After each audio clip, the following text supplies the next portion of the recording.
Hello and welcome to another episode of The Rundown. I'm your host, MaryCatherine. You know what we do here. This is the behind-the-scenes show of how the news you watch gets made every day here at 8 News. And today I have a lovely guest with me today. It's Ryan! How are you doing today, Ryan? I'm doing all right. It is interesting to be in front of the camera to for be once. seen. Yes, to be seen. To be It's traditionally seen. not what happens to me. I know. We're both used to not being seen. Fortunately, I've been doing this now for a year, so I've gotten a little more used to like the being seen aspect of things, but I'm so glad you're here with me. Yeah, I'm happy to be here. Because you do so much in this newsroom. We've talked about you on this podcast. Oh, you have? We I have did not talked know. about the famous Ryan. I was about to say Not the infamous, famous but Ryan. you are famous. You're not infamous.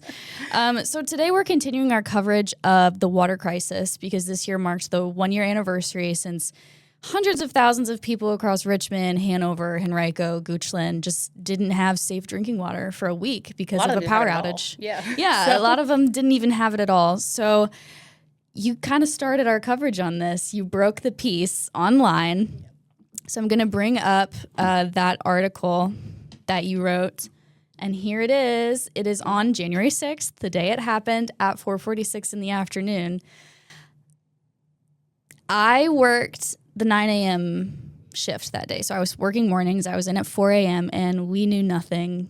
Yeah, even though it was happening. Even right though it then. was happening Yeah. at 6 in the morning or whatever, we knew nothing. And I remember this was my first week on that shift, and I thought, you know what? I'm doing great so far. I'm feeling really confident and excited about this shift. And then I came in the next day, and it was just like mania everywhere. What a rug pull. Right. It was crazy because we had found out later that afternoon, much later that afternoon, what had actually gone down at the water treatment plant in Richmond. And you got this article up. So just can you take me back to that moment and what it was like? Mean, that's the thing is that even then we didn't really know what happened, right? Right. Like we knew essentially that there was a boil water advisory and that people, the way that the language came across first is that we didn't quite realize just how, I don't want to say just how bad it was, but we didn't realize just how limited the water actually was. Like when I hear boil water advisory, I'm thinking, okay, water's still coming out of your tap, but you have to boil it first. And then we were hearing from people, we were getting tons of phone calls, people being like, why is my tap not running? And this was actually coming in before we got the boil water advisory. Oh, okay. So we were getting these phone calls and we were like, wait, what do you mean you don't have water? Why wouldn't you have water? And we're reaching out to the DPU. And then we get this email. And I actually work the night shift, so you work a very opposing shift to how you used to work. We never saw each other. Yeah, not we at just all. recently started seeing each other again. So I've been there for I'd got in at 2:30, and so this happened like 2 hours after I got in. I'm like sitting in the groove, and I'm like, what is this? You know, Right. like I had never experienced something like this before. I was fairly new to the job at that point. I think I'd been there for a little over a year, and I didn't know when I wrote this just how big What it this was meant. going to get. Yeah. And it snowballed from there because this didn't last just a few days. It lasted, I think it was 6 or 7 Almost in the a end. week. It was almost a week, yeah. And every update we got just made it evident just how significant this was. And I don't think any of us could have predicted just how bad the situation ended up actually being. And it was crazy. We see boil water advisories all the time just because of like water main breaks and stuff. Yeah. Like so this when it first happened, I'm sure it didn't feel very significant. No, I mean, I learned, I didn't know at the time, but I learned pretty quickly that a boil water advisory is necessary if you lose water pressure at all. Right. Like if anything actually changes, they do it as an abundance of caution, precaution, right? yeah. Because if air gets entered in there, it can introduce bacteria, Bacteria. you know? So I was like, okay, maybe it's not actually that bad. But the language they kept caging it in, malfunction, outage, error, whatever, all these words. I'm like, okay, but what does that mean? Mm-hmm. And by the time we found out what it meant, it was like, wow, okay, this was not just something turning on and off again. Like this was. Do you remember when that was? When did we find out just how bad it was? So I remember sitting in this was not exactly when we found out, but I remember the first ever press conference, it was a digital press conference that I'd ever done, was with Avula. Mm-hmm. Fresh, barely there, a week Avula. Yeah. And everyone was poor asking guy. that question. They were like, what the heck happened? Yeah. And he was like, guys, leveling with you, I have no idea. Like, we're trying to figure it out too. I've been here.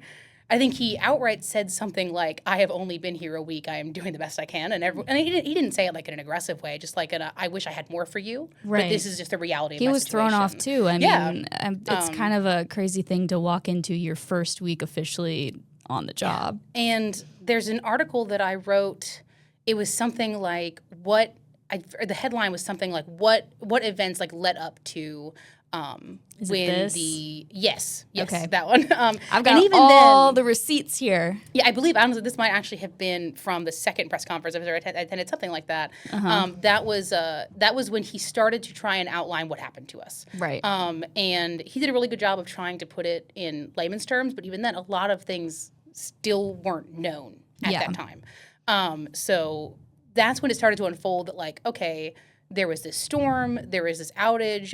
Okay, it made things stop working, but like, and then everyone was kind of like, well, why wouldn't there have been backups in place? Like, why wasn't there a way for the plant to not lose power? Because, you would think that something this massive would have those fail safes. Right. And then over the next couple of weeks, we learned it's because all of them kind of in sequence failed. Right. Like every single backup failed to back up. And that comes from how dated the infrastructure was, which is kind of where some of the pictures that are showing on the screen right now come in. When we found out that there was this huge report from the EPA, the Environmental Protection Agency, that it was from 2022, but it basically uncovered a lot of the same stuff we were hearing about the issues that were coming to light. Those same issues were present in 2022. So there was this theory in my head, I don't want to say theory because it's pretty evident, but that maybe the issues that the EPA found had not been fixed.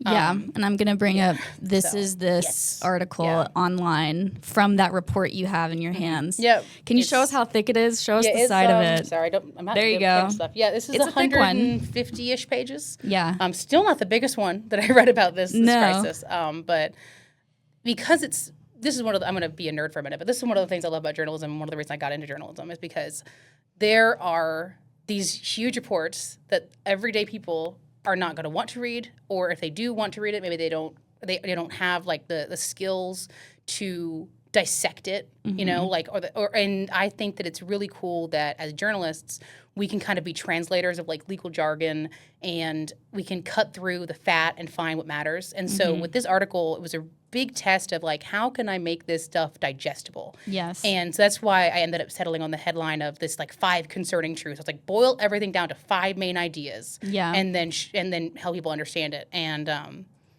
pretty much all 5 of those main ideas ended up still being issues. We were very careful at the time. They were like, you can't claim this is what the plant looks like. You don't know if it does right now. Like right now, I mean. You have to say it was like that in 2022 because you don't know. Yeah. But it became very evident that it did still look this way. And that's the mess that Ibu is trying to clean up now. So yes. But yeah. And these were some of the photos in that 2022 report. So you can see, I mean, these are plants growing in the water, this rusty mess going on here. Just some really funky photos. The piece of wood on that support is the one. Let's find it. It's nightmare fuel. That one, there it is. This one triggers Ryan. Yeah. He gets mad when he sees this one.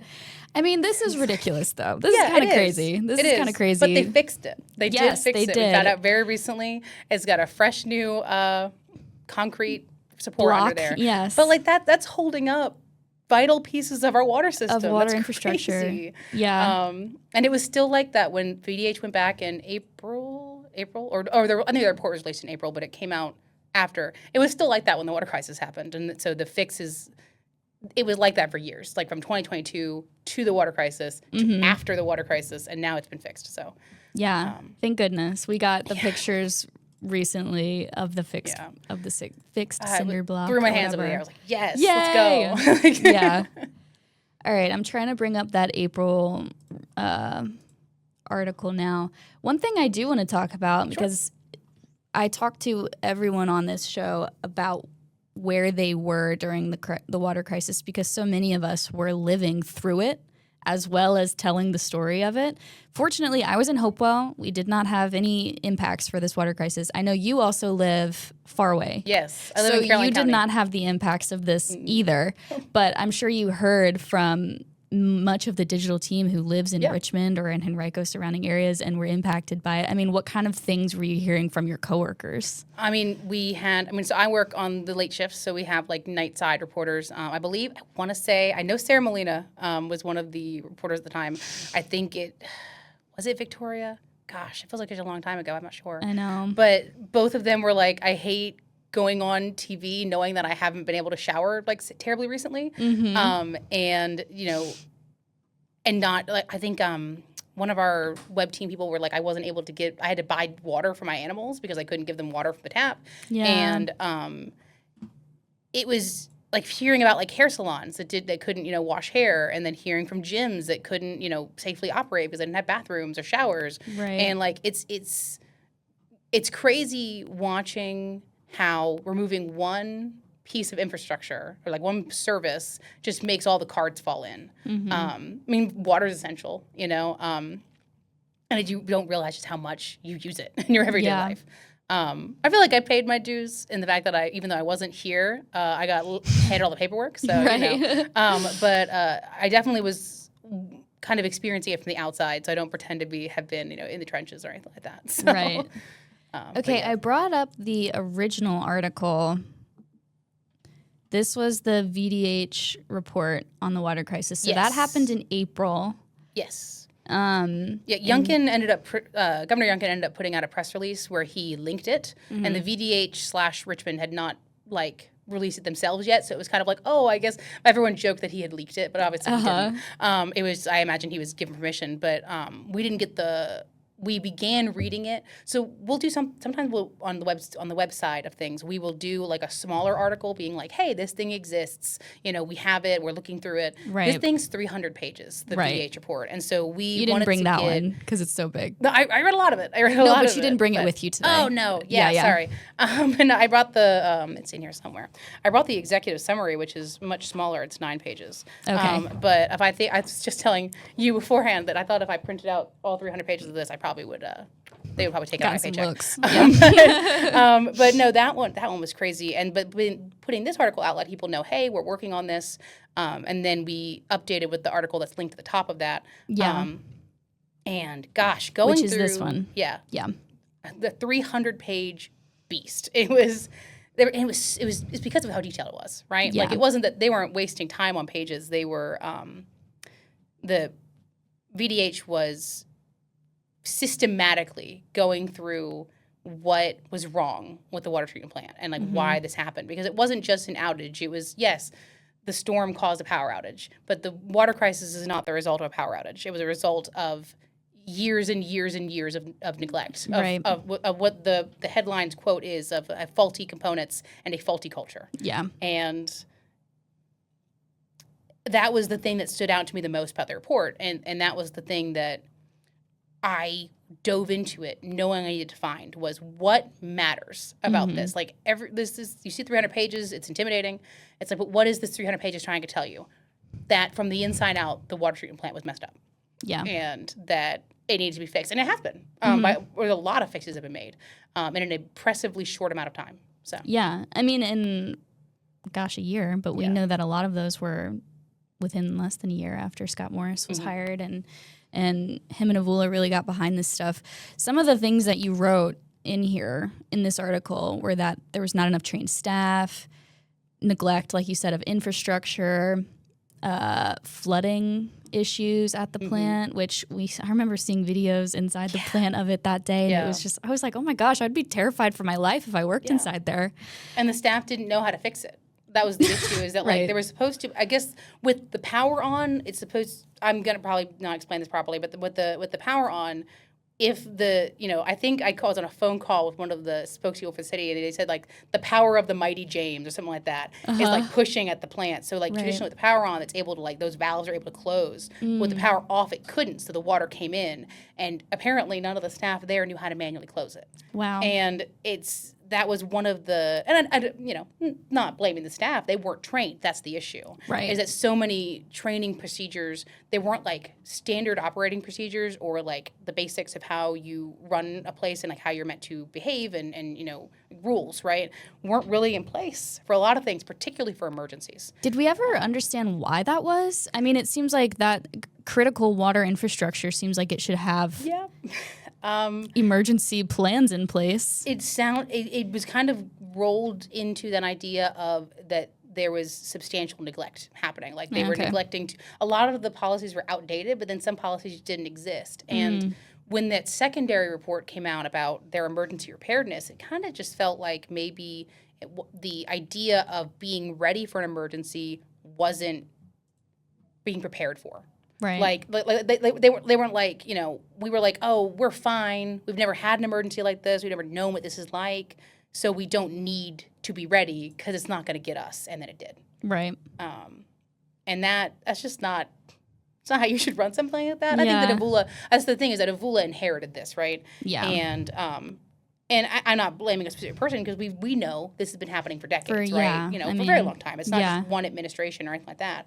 But it's this idea of like, you need to be ready even if it never happens, because then when it happens and you aren't ready, this happens. Yeah. So I want to go back to just your process of how you dig through these hefty reports, because when I hear 300 pages, I'm thinking that would take like hours to comb through. Yeah. So how are you balancing, because there's also this sense of urgency constantly like looming over us as producers, like especially for digital producers, because you don't have my show starts at 4, I have to get this done by 4. You're always on. So there is always this sense of urgency because we want to beat the competition too. So when you're going through this article and okay, I have 300 pages, that's going to take me hours. How do you balance the sense of urgency that comes with that? Because I feel like that would just stress me out and I might implode. And you haven't yet. You have not imploded yet. I implode inside. No. So inward implosion. I've had the privilege of being able to. I've kind of become the paperwork guy. Like when there's a big report comes in, people are like, "Oh, well, we're giving this to Ryan. He's got that." Yeah. And I always have a hard time explaining it, but I'm going to try.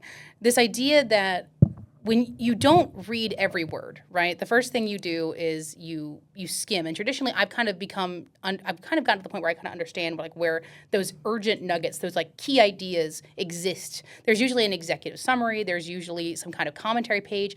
If you go to like the front or the end, traditionally you'll find some summarizing ideas. And that's kind of where I'll get my head like to start wrapping around something. And I know that when I wrote both the VDH report and the EPA report, we use WordPress as the engine for our website, for our articles. So I would go into WordPress and I would write out, with the water crisis, there's a ton of like background info you got to go through first. You got to be like, well, this happened and this happened and this happened. And then I would do that. I would write, we're working through this report. I would say how many pages it was, which I think kind of gave the readers an understanding of why it was taking me so long. And then I would say, here's the big main ideas. Keep checking back for more as we continue. Then we would post that, publish it, and then I would sit inside the WordPress document and write every section that I would complete. Like as ideas, I broke it down into big ideas, kind of like I did with the 5 concerning things. Right. Is like, okay, work on one piece, update. Work on another piece, update. We'll sometimes push depending on how interesting the update is, that kind of thing. But that's the best way I found to allow people to know, hey, this is the thing, we're working on this, but we're also people, not computers, and it takes us some time to read, right? And I will say, at least I will not take all the credit for the VDH report because Miss Sarah Molina helped me with that. So we kind of divided and conquered a little bit. So she would take notes and she would share them with me, and then I would mix them with my notes, and then we would write the piece. That is the best way I found to balance urgency and being thorough.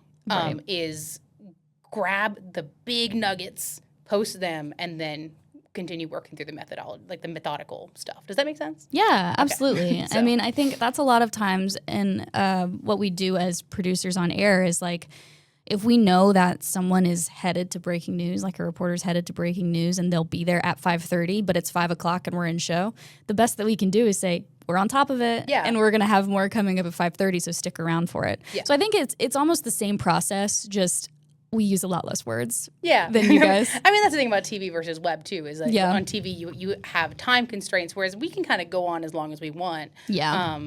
You know, we still try not to because we can sometimes lose people if we make it too long. But we have a lot more real estate than y'all do, so. Yeah. So now I want to go to, there was, after this big January fiasco, we got through it.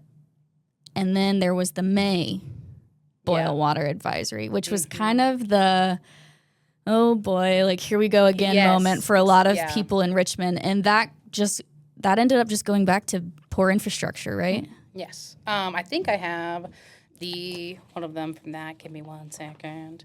Yeah, so there was, I'm sure a lot of people who are watching this already know, but the VDH gave Richmond multiple notices of alleged violation, which in fancy legal speak basically means accusations of violations of water law in Virginia, basically.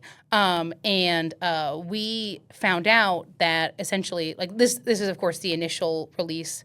No, it's not. You have the notice. I'm sorry. No, this is the notice. So I did the unprecedented Richmond shouldn't be having so many water issues is what the main idea of this document was. And that was kind of the realization that this was not just a small, I mean, not that we thought the water crisis was small, right? But it's like, okay, the water crisis happened. There's still more issues to fix. And I think after that, I'm not saying they didn't take it seriously before that, but I think that the public really started buckling it in and being like, this is kind of crazy. Yeah. Like the fact that these things keep happening repeatedly. And again, it wasn't Avula and Scott weren't there when this started, but they have to finish it, right? Like they have to fix it. Right. And gosh, I had a thought and then it went away. Oh, something that was really interesting about this too, and it's because of the fact that I was kind of on top of all this, I was able to kind of connect these dots. Just a few days before this came out, Scott Morris had actually had a press conference where he was explaining what had happened, like with this. It was like, oh, it's these filters weren't maintained. You know, they were on a delayed maintenance schedule and they shouldn't have been. And someone asked him, I believe it was a reporter from another outlet, said something like, is this normal to have so many issues? And he was like, well, sometimes it happens. You know, it's sometimes these kind of things occur. What really matters is responding to it. Like, you know, every water system is going to have its issues. Right. And then like 5 days later, VH is like, do they though? And and it was a really interesting moment for all of us to be like, okay, well, the VDH is not taking that. I'm not even saying Scott Morris is wrong, but it was interesting. It's been interesting to see the dialogue around this evolve as with the fluoride thing too in April. Yeah, I was going to say I missed something, the April fluoride situation and then the May boil water situation. Yeah. The fluoride situation it didn't feel quite like here we go again because it wasn't a boil water advisory. Yeah. But it was still But it was like, dang, more problems. A lot. I mean, and then we discovered that as much as they were trying to fix the communication issues, they didn't quite. Because Avula did not find out from his own team that there was a fluoride problem. He found out from, I believe it was Henrico's county director or something like that. Yeah. And we had this legendary text from Avula that's like someone being like, hey, if you need help with like writing the language for, you know, approaching this issue, like, and explaining to the public what's going on, let me know. And he says, like, I need all the assistance with like 4 exclamation points. Yes. And it's so good. I mean, like, it's very funny. I mean, it's not funny that 3 issues have happened in 6 months, but that text was funny. Yes. So I'm trying to find it. It was up here a minute ago, and I was like, oh, I remember this. Yeah. We have like I made it like the featured image over like a picture of the of the plant, and then just that text. So it was just so. It's very Avula, like it's very much on brand for him. Here it is. Let me pull it up. I feel like people have to see it to understand that I'm not exaggerating. Yeah, I need all the assistance. Yeah, it was But they fixed that with the May boil water advisory. The communication was a lot better. And then we recently heard from the VDH, and I think this might have been wrapped up in Jamal's reporting. I don't know, so don't quote me on that. But the VDH was saying that we're very pleased with how, not Avula, but how the Avula administration has improved communication practices. I think it's really great. Yeah. But with the May one, it became evident that, like, okay, we knew these issues ran deep, but they run really deep. Yeah. And it was a crazy year. I mean, like, yeah. And just, I remember being in the newsroom when that boil water advisory hit, and everyone just kind of like sinking back in their chair, like, no, not again. We can't do this. Yeah. But no, it's. I really hope that doesn't happen again. And that was kind of the central question about water crisis 1 year later, right? Was this idea of like, are we prepared if this happens again? Especially when we had all that snow in December. Mm-hmm. I remember sitting down. I love snow. I'm a snow lover. Yeah. I will always love snow. And I was like, but we're getting really close to when we had a really bad water crisis a year ago. I hope like nothing like that happens. And thank goodness nothing did happen. But I know that was a big kind of like tense couple days here in the newsroom because you're like, oh my gosh, we're so close to the year anniversary. Wouldn't it be wild if? Yeah, and of course no one hoped it did. No. It was just like, we hoped it didn't. That was the whole thing. We were all sitting there like, holding our breath like, please. Richmond, keep your water flowing. Yes. Please. And it was interesting because back after the water crisis, so after the main water crisis, and then before the fluoride incident, there was another winter storm. And I remember all of the language that they were, like the pieces they were putting out, like, hey guys, we're ready. We have lots of extra staff there. It's going to be okay. Yeah. And they didn't do that this time. I don't think it's because they didn't have the staff in place, but I think it's because they understood at this point that they had done a lot of legwork and being like, hey, look at all these cool new things we have. But I remember I was like, when like you said, when those storms happened, it was like, I sure hope they have the extra staff there. I sure hope that I'm not incorrect, that everything will be okay. And then it was. Yes. So it's I would definitely think I would prefer to not have another like national crazy breaking Richmond news story like that. Yeah. No. No, thank you. So we will not be needing that. I'm trying to pull up Jamal's report from yesterday. He's been doing a lot of the water crisis 1 year later coverage on air because Richmond is actually his beat. Mm-hmm. And he told me on Tuesday when we spoke just about his coverage that he was on vacation that Monday and came into it on Tuesday and was like, oh, whoa, Richmond has something crazy going on. Like, I have to be there. But he was like, I just had to like wrap my mind around it because him and Allison actually were both on vacation that Monday and came in Tuesday to just like, I mean, that's the beginning of the year. People were getting off their New Year holiday and like just stumbled right into this mess. And it's been really interesting as well, like on a similar note, talking to people who have joined our newsroom since that incident, especially from like not in Richmond, and they're like, oh yeah, I heard about that water crisis. How was that for y'all? And I'm like, you don't even go there. know, bud. Don't ask. Don't ask. Like, it's too soon. So, it's been a year and it's still a little too soon. The big highlights of Jamal's report 1 year later were really that there's a lot more accountability. Yes. There's a lot more just knowledge and training going on. We obviously saw the updated and fixed infrastructure inside, the new equipment and the new supports for that equipment and backups. So you can find his full report on our website, wrc.com. Yes. We'll also have stories I think till the end of this week about water crisis coverage, just the anniversary because it's a big one. But I remember when this happened knowing this is going to be a big deal for a really long time. Yeah. And I don't think just because we've hit this 1 year mark that this is going anywhere. No, like this is still something that's going to be on all of our radars just for, if not for Danny Avula's like tenure as mayor, but just for like Richmond history. Like, I think it's going to be something that people remember.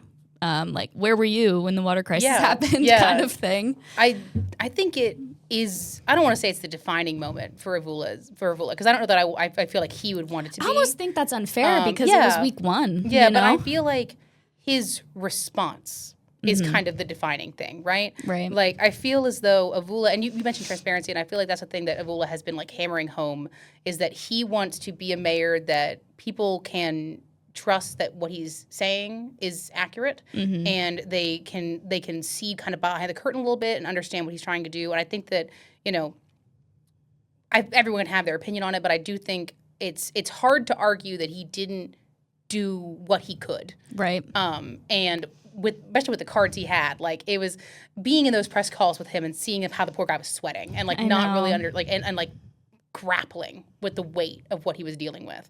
And clearly exhausted because he was at the plant. He was there all night, I think. Yeah, he was there. He was like, I just got back from the plant. And I was like, the bags under his eyes. I was like, oh, this poor guy. He really just walked. It's like that gif from Community with or that moment from Community. I just see it as a gif a lot with the pizza box and he walks in and it's all on fire. Like, I mean, in a factual way, this is gonna be around for at least a decade because I mean, obviously, I think like you said, it's gonna remain in our memory. But the whole 10-year plan to fix the water treatment plant, this is going to be something that continues to reappear in the news cycle as those developments happen, I think, for sure. Yeah. And because they got to get that work done if they want to try and avoid something like this happening again. Right. So. And quickly before I let you go, because I know we have to work also, whatever. Man, work. I know. How are you keeping tabs on it? Because I know the other night, my last night producing, I worked with Ryan. R.I.P. No, I'm kidding. I know, truly. And you actually found new information that night when you checked. What did you end up looking at? I forget what you said. So the Virginia Department of Health, VDH, has a webpage on their website that is dedicated to the water crisis because at this point they've released so many documents that they kind of just needed a place to put them. Because usually the VDH will send out like a press release and you can go to their website and it's on the website. But with how many repeated documents were coming out about this, they ended up, I think I linked it in the email, but it's something, I think it literally just like vdh.gov/Richmond water crisis, something like that. Right. And I clicked on it because I think I was searching for the paperwork to print for this so we could like show the paperwork that I had. Right. And I saw these little, like, on the sidebar, they have like little links and I was like, those dates are more recent than I thought they would be. And so I started clicking into them and I was like, oh my gosh, this is new stuff that we didn't know was here. And that's kind of the thing is that I would argue that I didn't stay on top of it, which is you stumbled upon it. I stumbled upon it. Right. But traditionally, when something like that is happening, I'm a bookmark fiend. If you see my Google Chrome, it's a mess. There's so many bookmarks. But I try to keep things that like I want to know to peek in on up there, and then I'll see the little icon. I'll be like, oh, let's see what's going on with that. And I try to like build it into my workflow, which I should have done with this. I don't think I will give myself the excuse that I did not know that these quarterly reports were a thing that happened. That's one of the documents was a quarterly report. Gotcha. And it sounds like those will continue until all of the issues, the recommendations in the consent order, i.e. the agreement between the city and VDH, have been resolved. And I believe that 93 of them is the number we ran. Yes. So there's still 7% left. So I assume those are the more long-term goals. Gotcha. So I'm going to try and keep on top of that so that when they make those bigger changes, we are aware. So, yeah. Gotcha. Well, thanks so much for doing this with me. Yeah. This was so fun. Thank you for all you do for us, too. You are such an asset to this newsroom, and everyone needs to know. I'm very bad at taking compliments. We'll take it. Thanks again, and we'll see you guys next time. See you next time.